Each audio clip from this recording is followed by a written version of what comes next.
The research station floated in the darkness of space like a metal island.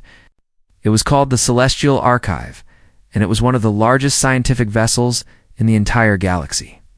More than 300 researchers lived and worked inside its walls. They came from dozens of different species. It's all united by one purpose: to study the most dangerous things in the universe. Today, they were studying something that made even the bravest scientists feel afraid. Dr. Velix stood at the front of the briefing room. He was a Talari, which meant he looked something like a giant praying mantis with 4 arms and large, compound eyes that reflected the light from the holographic display. His species was known for being calm and logical, but even his voice carried a slight tremor as he spoke. "This," he said, gesturing to the massive creature rotating slowly in the hologram, "is the Carven." The image showed a beast that seemed designed by nightmares. It stood on 6 powerful legs, each one ending in claws that could tear through metal. Its body was covered in thick, overlapping plates of natural armor that no weapon had ever successfully penetrated. The head was mostly mouth, filled with fangs that dripped with venom, strong enough to dissolve flesh in seconds. 2 sets of eyes glowed red in the display. 1 pair for normal vision, and 1 pair that could see heat. The researchers in the room shifted uncomfortably in their seats. Some of them had seen this creature before in reports. Others were new, and their faces showed pure terror. "The Carven is the apex predator of Vorth 7, Dr. Velix continued. "That planet has been under quarantine for 200 years. In that time, we have sent 47 research expeditions to study this creature. 31 of those expeditions ended in total loss of life." A small Talari named Churik raised one of his arms nervously. "Dr. Velix, may I add some historical context?"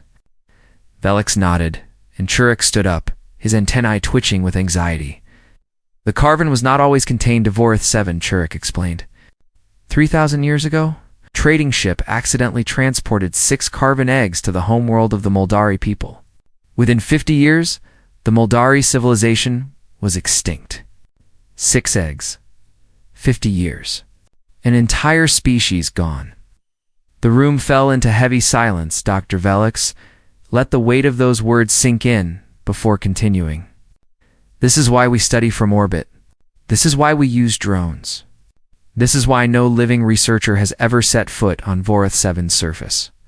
The Carven is not just dangerous, it is death itself, given form." He pressed a button, and the hologram changed to show footage captured by a drone. The video showed a Carven moving through a dark forest, hunting something the camera could not see.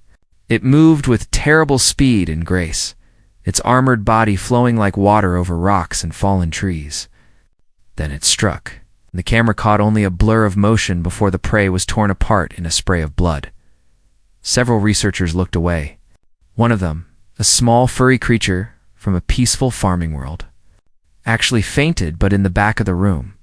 2 figures watched with different expressions. Park Jin-ho was a human male, 34 years old, with short black hair and calm dark eyes. He was a xenobiologist, which meant he studied alien life forms. He watched the footage with professional interest, his head tilted slightly to one side. His fingers tapped thoughtfully against his knee. Beside him sat Kim Yuna, a human female, 29 years old. She was a survival specialist, trained to help people stay alive in dangerous environments.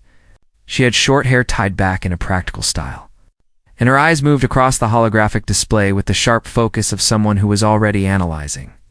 Already planning, neither of them looked afraid. Dr. Velix noticed this. He had worked with many species over his long career, but humans were still relatively new to the galactic community. They'd only achieved faster than light travel about 80 years ago. Most species still thought of them as newcomers, perhaps a little primitive, certainly nothing special. But something about the way these 2 humans watched the footage made Velix feel strange. He could not quite identify the emotion. It was not fear. It was something else entirely. "Our new colleagues from Earth," Velix announced, gesturing toward the humans. "Park Jin-ho and Kim Yuna. They are here as part of the Interstellar Exchange Program. I trust you will all make them feel welcome." Ginho stood and gave a small bow. "Thank you, Dr. Velix. We are honored to be here. May I ask," Velix said carefully, "what your impressions are of the Carven?" I am curious to hear the human perspective. Jinho glanced at Yuna, and something passed between them. A look that the aliens in the room could not read. It is impressive, Jinho said slowly. Very impressive. The armor plating, the venom system, the dual spectrum vision. Excellent evolutionary adaptations, but, Velix prompted, sensing there was more. Ginho smiled slightly. But it reminds me of something from home. Several things, actually. Churik's antennae shot straight up. Impossible. Earth is classified as a Class 12 death world, yes. But the Carven is beyond anything that could evolve in such an environment. It is the perfect predator. Perfect is a strong word, Yuna said. It was the first time she had spoken, and her voice was calm and clear. Everything has weaknesses. Everything can be studied. Everything can be understood. She pulled out a small tablet from her bag. Dr. Velix, with your permission, I would like to contact someone on Earth. My older brother. He works as a wildlife ranger in the mountains of Korea. He has spent his whole life tracking and managing dangerous predators. I think his experience might be useful to your research. Velix stared at her. You wish to consult with? A wildlife ranger? About the Carven? The creature that destroyed an entire civilization? My brother has a unique perspective, Yuna said simply. He has dealt with creatures that hunt humans. Creatures that see us as prey. I think he might notice things that your researchers have missed. The room buzzed with confused whispers. The idea that any ground-level expertise from a primitive planet could contribute to the study of the Carven seemed absurd to most of the aliens present. But Dr. Velix was old, and he had learned long ago that wisdom could come from unexpected places. Very well, he said. Contact your brother. Let us see what humans have to offer. Yuna nodded and began typing on her tablet. Ginho watched the hologram of the Carven with that same thoughtful expression, his fingers still tapping against his knee. Neither of them knew that in just a few days they would face the creature for real. And neither of them knew that their casual confidence would change everything the galaxy believed about the balance between predator and prey. But somewhere deep in Jinho's mind, a thought was already forming. A thought that would have terrified every other species in the room if they could have heard it. The thought was simple. We have hunted worse. The days that followed were filled with study and observation. The Celestial Archive maintained a fleet of 50 research drones that could descend to the surface of Vora 7 and gather data. Every morning, the drones would launch. Every evening. The researchers would count how many came back. The answer was usually less than half. Park Jinho spent his time in the biology lab, examining samples that the surviving drones had collected. Carven scales shed during molting. Carven venom harvested from the remains of destroyed equipment. Carven blood found splattered on rocks after territorial fights between the creatures. The more he studied, the more he understood why the galaxy feared these things. The scales were harder than any natural material he had ever seen. The venom contained proteins that could break down metal alloys. The blood carried a regenerative compound that allowed the Carven to heal from wounds that would kill any other creature. Cut off a limb, and it would grow back within days. Burn its flesh, and new flesh would form beneath the char. Remarkable, Ginho muttered to himself, staring at data on his screen. Truly remarkable. Churik was working at the next station, and he overheard. The small Talari turned to look at Jinho with something like horror in his compound eyes. You admire it? Churik asked. The thing that destroyed my ancestors' closest allies? Ginho looked up from his work. I respect it, he said carefully. There is a difference. To admire something means you wish to be like it. To respect something means you understand its power and take it seriously. He paused. On Earth, we have a saying, know your enemy. What enemy? Churik repeated. You speak as if the Carven is something that can be opposed, something that can be fought. It cannot. It can only be avoided. It can only be feared, Jinho smiled, but there was something sharp in his eyes. Perhaps that is true for other species. But humans have a different relationship with fear. Before Churik could ask what that meant, Yuna entered the lab. She was carrying her tablet, and her expression was focused. I sent the message to Daeho 3 days ago, she said to Jinho. He finally replied. The The signal delay from Earth is getting shorter now that we have the new relay stations. What did he say? Jinho asked. Yuna smiled. He said he wants to see everything we have. Video footage, biological data, behavioral patterns. He says the carven sounds interesting. Churik made a sound that might have been a laugh or might have been a sob. Interesting. The perfect killer sounds interesting to him.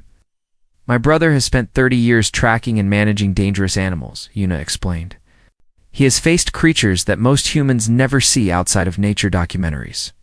To him, the carven is just another predator. A very impressive predator, yes. But still just a predator. She turned to Jinho. He also asked me to send him information about the station's layout. Air vents, cargo bays, escape routes. He says he wants to understand the environment.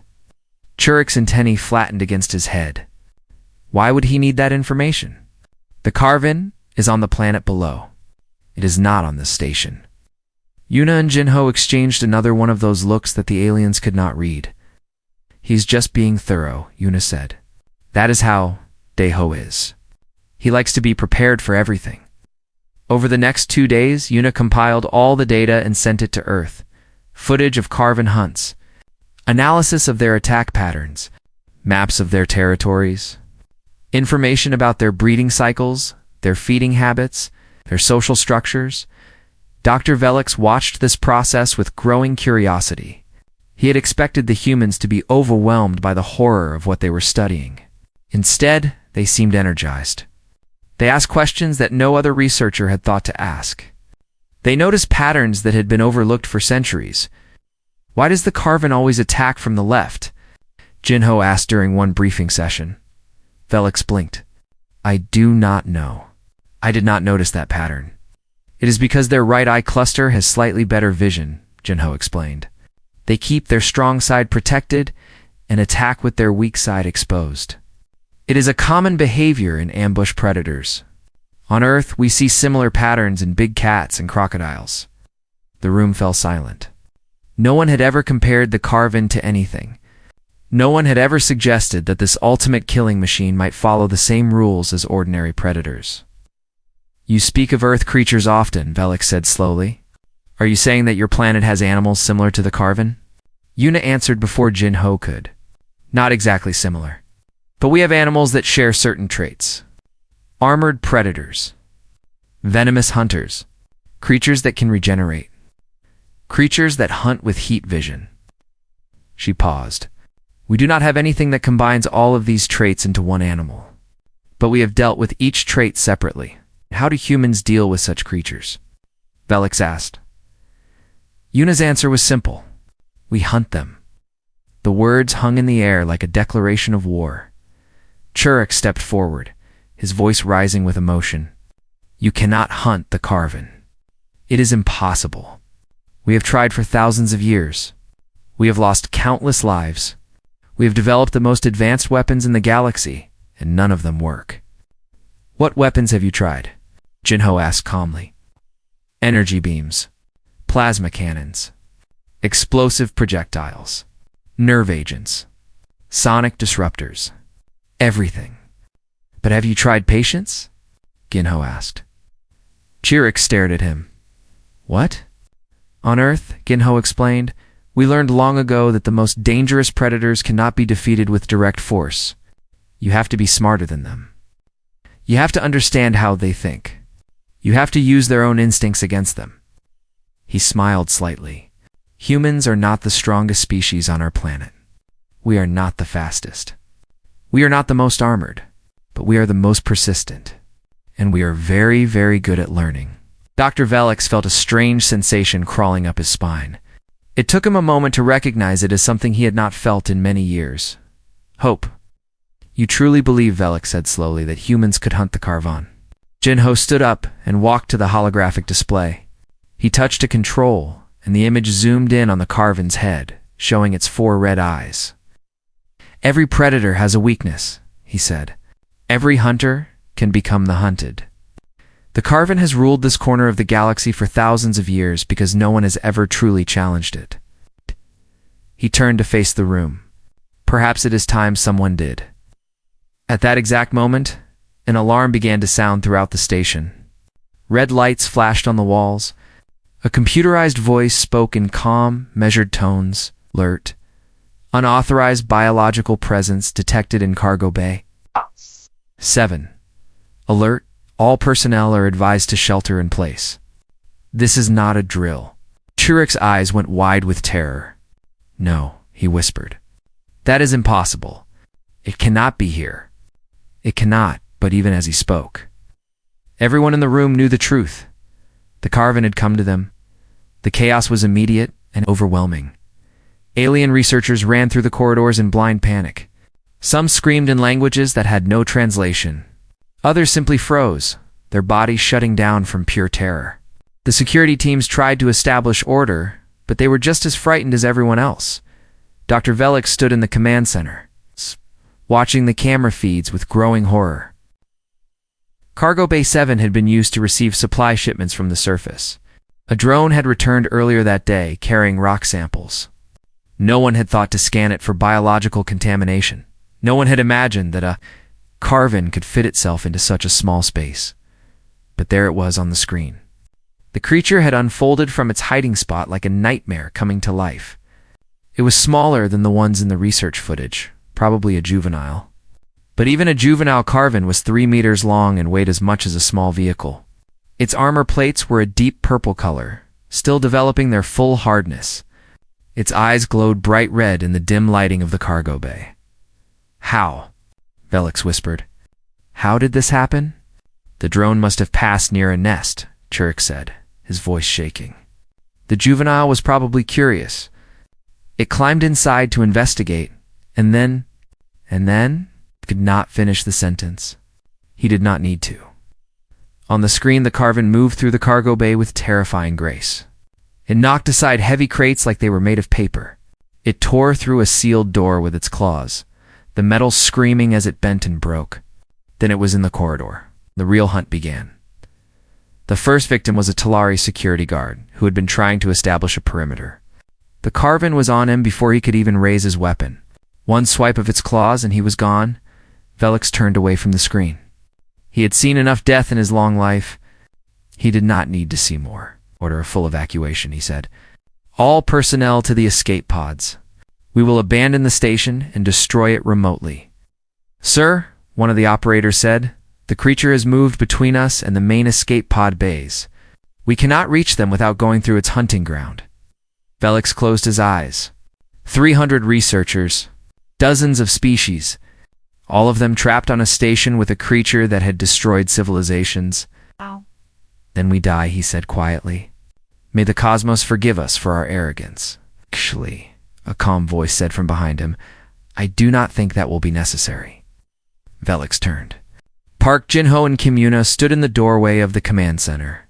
They looked remarkably composed for people who were about to be killed by an unstoppable predator. What are you doing here? Velix demanded. You should be seeking shelter with the others. We came to help, Yuna said. She walked to the console and began pulling up system schematics. The station has a modular design. Yes? Each section can be sealed independently. Yes, but the creature can tear through the doors, not the emergency bulkheads, Yuna interrupted. Those are designed to withstand hull breaches. Even a Carven cannot get through reinforced titanium alloy that quickly. We can slow it down. Channel it. Control where it goes. Velix stared at her. You want to herd the Carven? Like it is some kind of livestock? Not herd, Jinho said. Hunt. He pulled out his tablet and connected it to the main display. A moment later, a new video began to play. It showed a lush, green forest on Earth, and a man walking through it with calm confidence. The man was in his late 30s, with a weathered face and strong hands. He carried a long pole with a loop at the end. This is my brother, Yuna said. Kim Dae-ho. He's tracking a tiger that escaped from a nature reserve. The aliens in the command center watched in disbelief as Dae-ho moved through the forest. He examined broken branches. He studied footprints in the mud. He smelled the air. He was hunting one of Earth's most dangerous predators with nothing but a pole and his own senses. This is madness, Churik whispered. The video continued. Daeho found the tiger. It was huge, easily 3 meters long, with teeth and claws that could kill a human in seconds. It saw him and began to stalk toward him, its muscles tensing for an attack. Daeho did not run. He did not scream. He stood his ground, made himself look big, and spoke to the tiger in a firm, steady voice. The tiger hesitated. It was confused. No prey had ever behaved like this before. In that moment of hesitation, Daeho moved. The pole snapped forward, the loop caught around the tiger's neck, and the great predator was trapped. Other rangers emerged from the trees carrying tranquilizer equipment. Within minutes, the tiger was sedated and being loaded into a transport vehicle. You capture your apex predators, Velix said slowly. You capture them alive, sometimes, Yuna said. Sometimes we kill them. Sometimes we eat them. The room went silent. Eat them. Yuna nodded. She pulled up another video. This one showed a busy market somewhere in Asia. Stalls were piled high with strange creatures. Fish with razor teeth. Reptiles with armored scales. Things with tentacles and claws and venomous spines. This is a seafood market in Korea, Yuna explained. Everything here was once a predator. The sharks hunted seals. The octopus hunted crabs. The crocodile hunted anything that came near the water. She paused. Now they are food. One more video. A cooking show. A smiling chef was preparing a large reptile, slicing it into portions with practiced skill. Crocodile meat, Yuna said. My brother says it tastes like chicken. Churik sat down heavily in the nearest chair. His entire worldview was collapsing around him. For thousands of years, his species had lived in terror of predators. They had built their civilization around the principle of avoidance and fear. The idea that any species could look at an apex predator and think that looks delicious was simply beyond his comprehension. You are insane, he said finally. Your entire species is insane. Perhaps, Jinho admitted, but we are also still alive. That should tell you something. Another alarm sounded. The Carven had killed 3 more crew members and was moving toward the science labs. We do not have much time, Yuna said. Dr. Velix, I have sent an emergency message to my brother. He is coming. Velix's compound eyes widened. You summoned another human? To face the Carven. Daeho has handled situations like this before. Not exactly like this, but close enough. He knows how predators think. He knows how to turn their instincts against them. Yuna looked at the screen, where the Carven was tearing through another door. That thing is fast and strong and deadly. But it is still just an animal. And Daeho has been hunting animals his entire life. How long until he arrives? 36 hours. Velix made a sound that might have been a laugh or might have been a cry of despair. We will all be dead in 36 hours. No, Ginho said firmly. We will not. Because until my colleague's brother arrives, Yuna and I will keep that thing busy. He smiled, and for the first time, Velix saw something in the human's eyes that he recognized. It was the look of a predator. We are not the same as other species, Ginho said quietly. We do not run from hunters. We do not hide from death. We face it. We study it. We learn from it. Pulled something from his belt. It was a simple knife, barely 20 centimeters long. Against a Carven, it was laughably inadequate, but Jinho held it like he knew exactly what to do with it. Humans did not survive Earth by being faster or stronger than everything else, he said.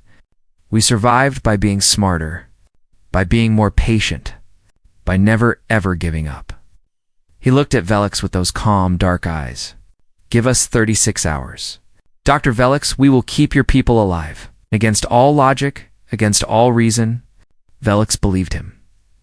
The next 30 hours were the longest of Dr. Velix's life. The Carven moved through the station like a ghost made of death. It was learning. Every trap the security team set, it avoided.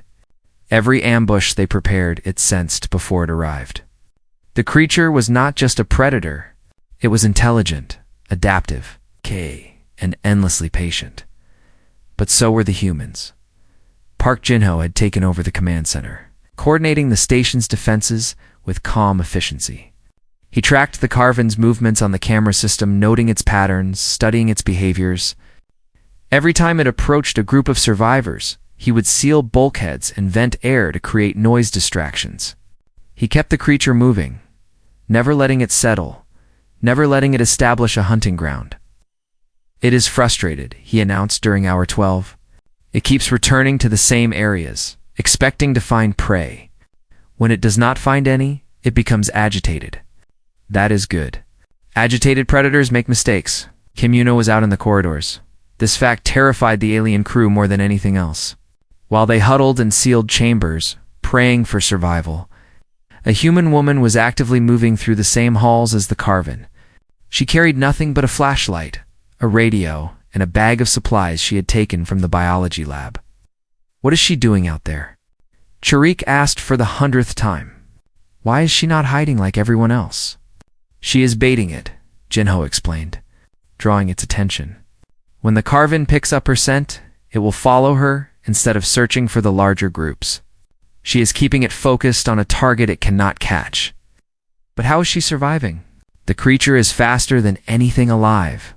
Ginho smiled slightly. "Humans are persistent hunters. On Earth, we did not catch prey by being faster.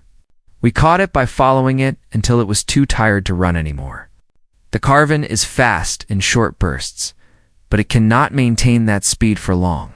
Yuna is making it chase her in circles, draining its energy, wearing it down." On the camera feed, they watched Yuna appear at the end of a corridor. The Carvin spotted her and charged. But before it could close the distance, Yuna ducked into a maintenance shaft and disappeared. The creature slammed into the wall, its claws tearing uselessly at metal, too narrow for its body to fit through. By the time it found another route, Yuna was already gone, appearing somewhere else entirely. "This is impossible," Velik said softly. "She is toying with it." "She is toying with a Carvin. She is surviving," Ginho corrected. "That is what humans do. We survive. No matter what the universe throws at us, we find a way." The hours crawled by. The Carvin killed 2 more crew members who had left their safe rooms too early. But the death toll was far lower than anyone had expected. The humans were actually keeping their promise. During hour 24, Yuna made contact with a group of Telleri researchers who had been trapped in the botanical labs.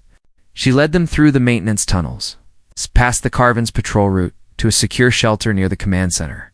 The researchers could barely speak. They had watched this human woman walk calmly through corridors where death lurked around every corner, and she had done it like it was nothing special. "How?" one of them asked. "How are you not afraid?" Yuna considered the question. "I am afraid," she said finally. "But fear is just information. It tells you that something dangerous is nearby. What you do with that information is your choice." She smiled. "On Earth, our ancestors faced creatures like this every day. They did not have technology. They did not have weapons. They had only their minds and their courage. And they survived. They survived long enough to become us." During hour 30, the Carvan almost caught her. Jinho watched it happen on the cameras, his heart stopping in his chest. Yuna had misjudged a distance, and the creature came around a corner faster than expected. Its claws reached for her, close enough to tear the fabric of her jacket. But Yuna did something that no alien would have thought to do.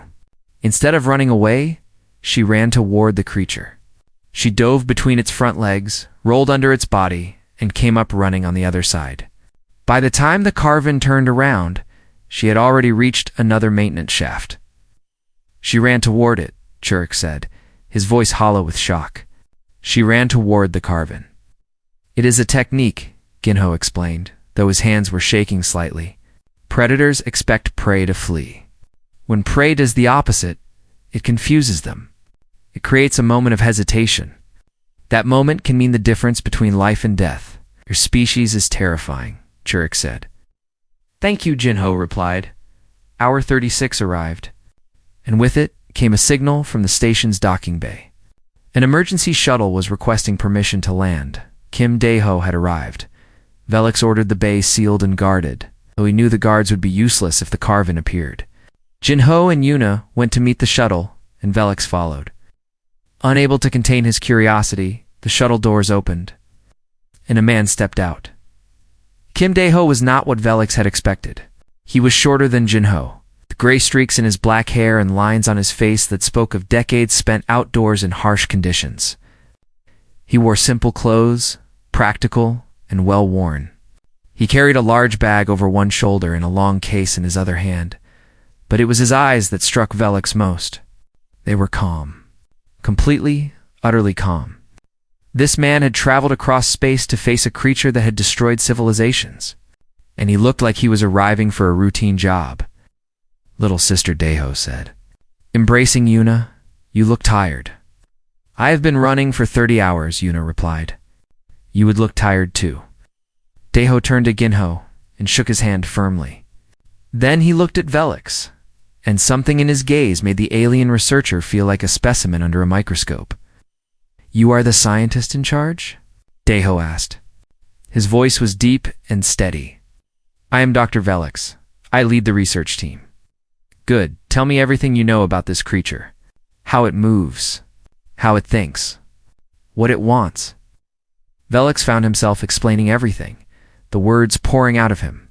The Carvin's biology, its hunting patterns, its territorial behavior. Dae-ho listened without interruption, his eyes never leaving Velix's face. When Velix finished, Dae-ho nodded slowly. I have seen the footage my sister sent. This creature is impressive, but it has weaknesses. All predators do. What weaknesses? Velix asked desperately. It is overconfident, Dae-ho said. It has never faced a real challenge. It attacks without caution because nothing has ever fought back effectively. That is a weakness I can exploit. He opened his long case and pulled out a weapon. It looked like a spear, but made of modern materials, with a blade that hummed with energy. I also brought some things from Earth, tools we developed for handling dangerous animals. They should work. Should. Dae-ho smiled. It was not a comforting smile. It was the smile of a man who had faced death many times and had always walked away. I have hunted tigers in the mountains of Korea. I have tracked crocodiles in the swamps of Australia. I have faced bears, wolves, and things that most humans never see. He hefted the spear, testing its weight. This Carvin is bigger than any of them. Stronger, more dangerous. But in the end, it is still just an animal. And I have been hunting animals since I was 12 years old. He looked at his sister, and something passed between them. A shared understanding. A shared history of facing impossible odds and surviving anyway. Show me where the creature is, Dae-ho said. It is time to end this hunt. The cargo bay had been transformed into a killing ground. Kim Dae-ho had spent 2 hours preparing the space. He had removed the lighting panels, leaving only dim emergency glow strips that cast long shadows across the floor. He had arranged the remaining cargo crates into a maze of narrow passages and dead ends. He had identified the ventilation ducts and sealed all but one, creating a single point of entry for the creature. You are turning the bay into a trap, Jin-ho observed. No, Dae-ho replied. I am turning it into a hunting ground. My hunting ground. Juna had placed bait at the center of the maze. Biological samples from the lab, rich with organic scents that the Carvin would find irresistible. The creature had been denied food for over 30 hours now.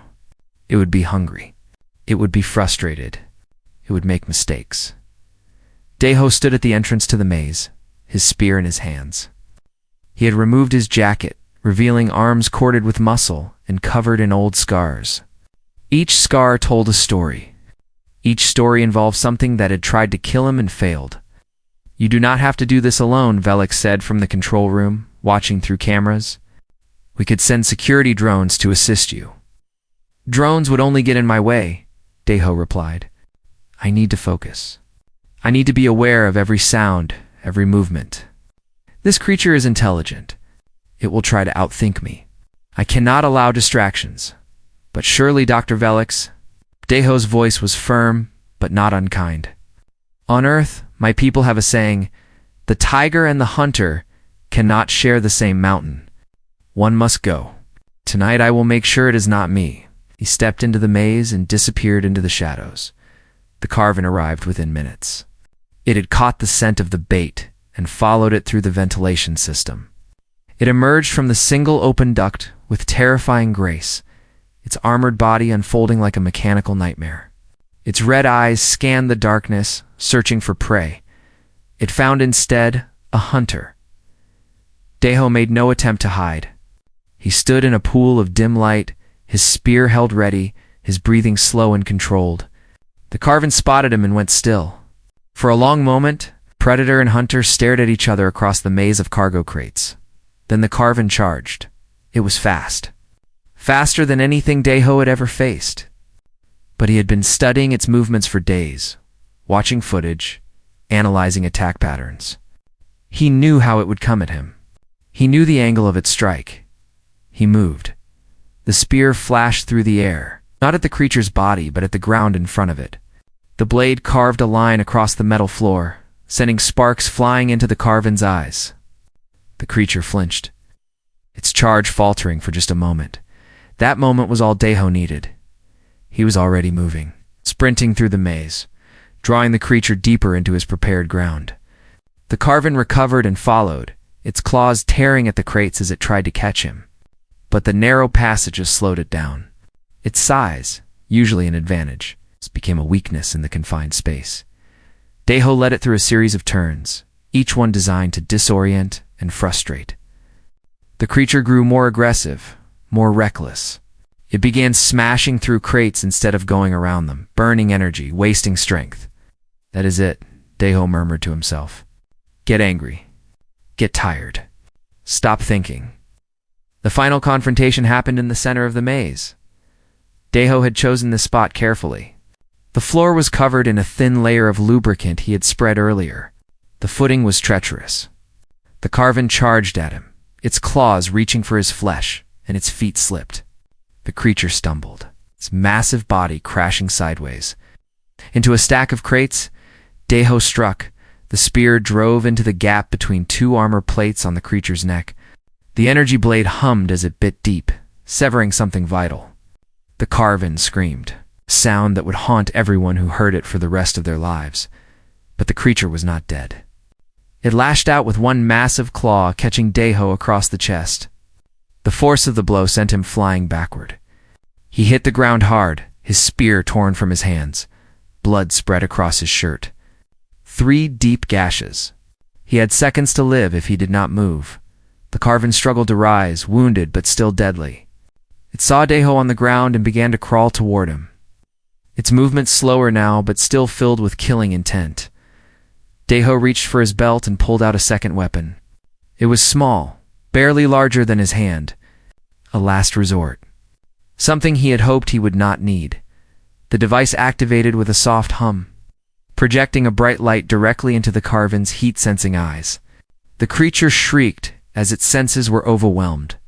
It thrashed blindly, unable to see, unable to hunt. Deho got to his feet.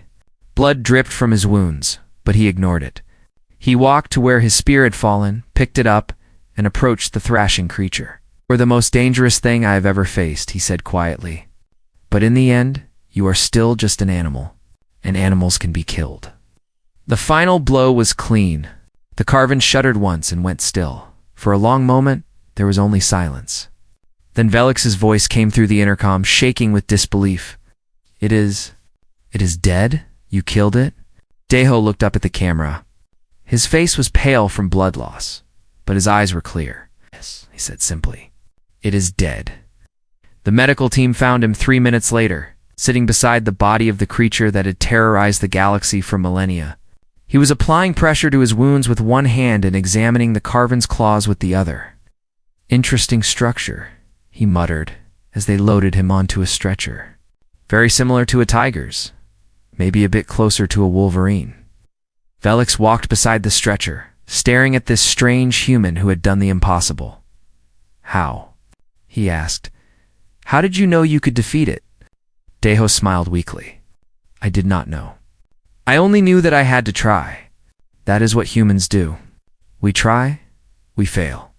We learn, we try again. Eventually, we succeed."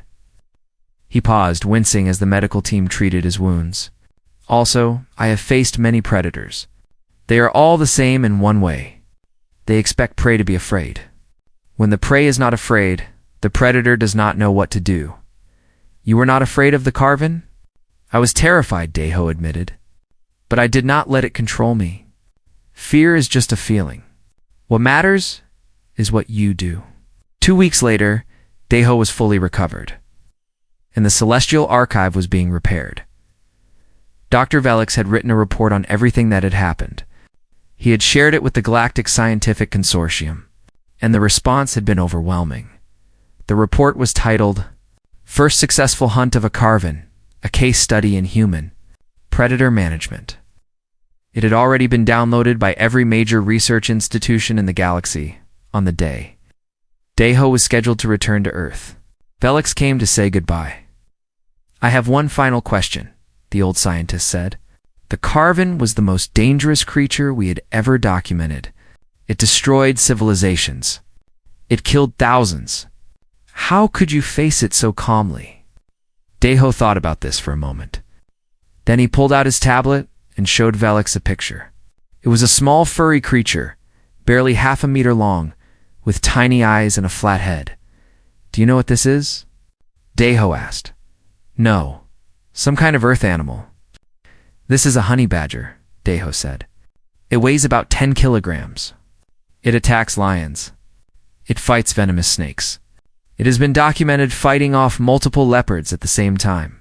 It does not care how big or dangerous its enemy is. It simply refuses to give up. Velix stared at the small creature on the screen. This tiny thing attacks lions? Yes, and often wins. Deho put the tablet away. Humans are not honey badgers. We are smarter, more cautious, but we share something with them. We do not stop. No matter what we face, no matter how impossible the odds, we keep fighting until the fight is over. He extended his hand, and Velix took it in the traditional human gesture of farewell. Now take care of yourself, Dr. Velix, and if you ever find something more dangerous than the Carvon. Deho smiled. Give my sister a call. I have a feeling humans will want to take a look. After Deho left, Velix returned to his office. He opened his report and added one final note at the bottom.